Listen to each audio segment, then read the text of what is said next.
What you're about to hear is not propaganda. It is not blind loyalty. And it is certainly not political hatred. It is a hard conversation about strategy, power, fairness, and the future of Nigeria as we approach 2027. And at the center of that conversation is a man who has never been afraid to speak his mind, former two-time governor of Rivers State and former Minister of Transportation under late President Muhammadu Buhari, Rotimi Amaechi. Recently, Amaechi delivered what many are calling the most brutally honest political verdict of 2026. Speaking in Kano with his characteristic bluntness, he sent a clear and unmistakable warning to the African Democratic Congress, ADC.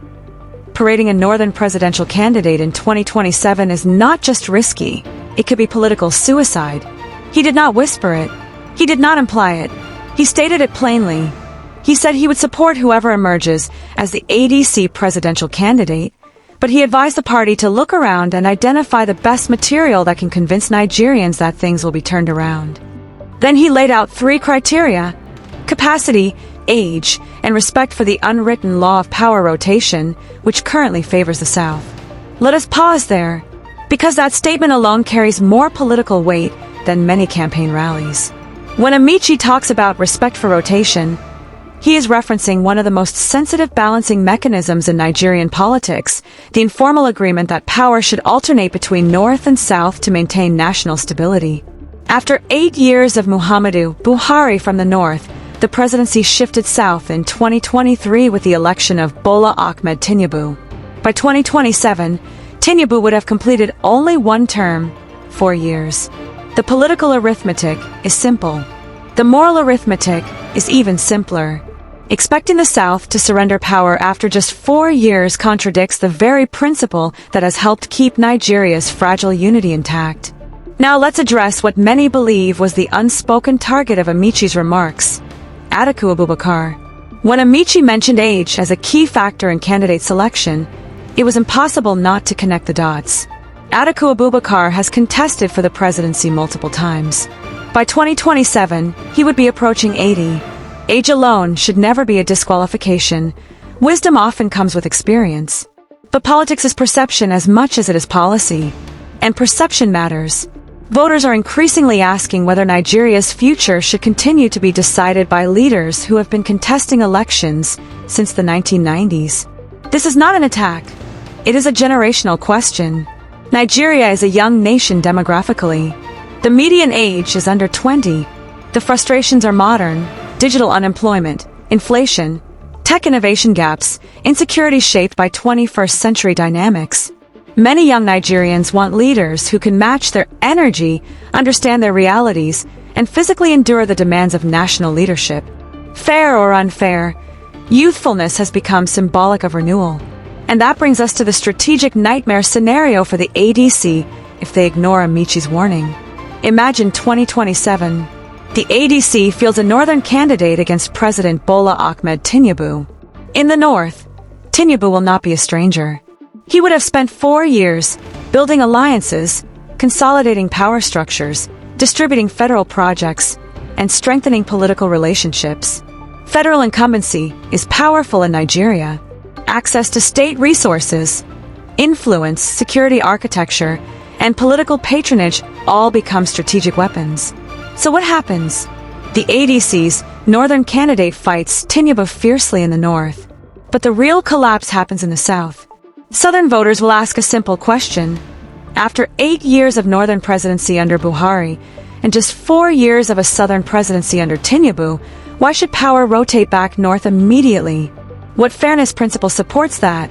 What moral argument convinces voters in the south, southeast, and even parts of the southwest to abandon the rotation principle? The southeast in particular has never produced a democratically elected president in Nigeria's Fourth Republic. That reality carries emotional and political weight. The South understands marginalization narratives deeply. Even in the Southwest, not every voter is permanently loyal to Tinubu. But if faced with a northern challenger after just 1 southern term, many may default to regional solidarity. That is not tribalism. That is political psychology. Amaechi understands this terrain. As a politician from the South, he has navigated these currents for decades. His warning to the ADC was not sentimental, it was tactical. Ignore rotation at your peril. Now, while we discuss strategy, let us examine the broader chessboard. President Bola Ahmed Tinubu is not politically naive. He is a seasoned strategist who has built alliances across regions for over 2 decades. His political machinery, often symbolized by the City Boy brand, is not just a slogan. It represents an entrenched network of influence spanning governors, lawmakers, financiers, and grassroots mobilizers. Defections from opposition parties into the ruling APC continue. Patronage remains a powerful tool in Nigerian politics. Federal presence in states matters. Contracts matter. Appointments matter. The ADC cannot outspend the federal government. It cannot match incumbency naira for naira. But what it can offer is credibility and authenticity if it chooses wisely. This is where another name inevitably enters the conversation, Peter Obi. Whether one supports him or not, his 2023 performance reshaped Nigeria's political discourse. Running under the Labour Party, he energized urban youth, the diaspora, and a segment of voters disillusioned with traditional political structures. He demonstrated that grassroots enthusiasm can challenge entrenched systems, even without the backing of the 2 dominant parties. Imagine, for a moment, a Southern candidate with relative youth, fiscal credibility, and cross-regional appeal running under a more structured platform like the ADC. Imagine combining grassroots energy with a broader political coalition. That scenario changes calculations. It reframes the election not as North versus South, but as continuity versus reform. A Southern candidate would also remove certain rhetorical weapons from Tinubu's arsenal. He could not frame the race as a defense of Southern representation against Northern reclamation. The debate would shift to performance, inflation, security, currency stability, employment, infrastructure. Elections become contests of record and vision rather than identity alone. But let's be realistic. Defeating an incumbent is never easy. Tinubu would have institutional advantages, media influence, political leverage, established alliances. 4 years, however, is also enough time for public frustration to grow if economic conditions remain difficult. Nigerians are patient, but they are not endlessly tolerant. Economic hardship sharpens political judgment. Beyond electoral math lies the deeper moral question of rotation. Nigeria's diversity is both its strength and its vulnerability. Informal zoning has often served as a pressure valve. When respected, it reassures regions that inclusion remains possible. When ignored, it fuels resentment. If a Southern presidency lasts only 1 term before being challenged by Northern power consolidation, many will interpret it as imbalance. That is the core of Amaechi's message. Respect the rotation. Respect fairness. Respect political equilibrium. Now, this is not to declare any candidate inevitable or invincible. Politics is dynamic. Alliances shift.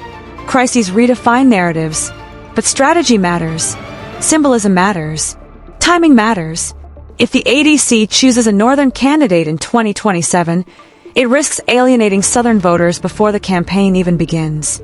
If it chooses a credible Southern candidate with national appeal, it transforms the race into a referendum on governance performance rather than regional entitlement.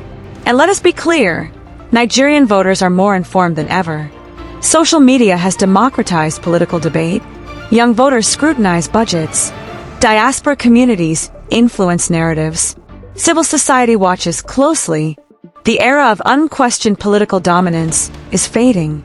So when Rotimi Amaechi speaks, he is not merely expressing personal opinion. He is reading the room. He is analyzing the temperature of the Federation. He is calculating risk.